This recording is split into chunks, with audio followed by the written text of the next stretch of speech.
Again, like I said before, am I to let the whole world know that I'm on his side? That is precisely what I mean. A great many are willing to accept Christ, but they are not willing to publish it, to confess it. A great many are looking at the lions and the bears in the way. Now, my friends, the devil's mountains are only made of smoke.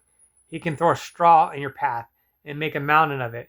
He says to you, you cannot confess and pray to your family. Why? You'll break down. You cannot tell it to your shopmate. He will laugh at you. But when you accept Christ, you will have power to confess him. There was a young man in the West.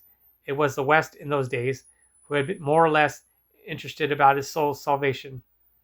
One afternoon in his office, he said, "I'll accept Jesus Christ as my Lord and Savior." He went home and told his wife, who was a nominal professor of religion, that he had made up his mind to serve Christ. And he added, "After supper tonight, I'm going to take the company into the drawing room and erect the family altar." "Well," said his wife, "you know some of the gentlemen who are coming to tea are skeptics, and they are older than you are. And don't you think you had better wait until after they have gone, or else go out in the kitchen and have your first prayer with the servants?" The young man thought for a few moments, and then he said, "I have asked Jesus Christ into my house for the first time, and I shall take him into the best room, not into the kitchen."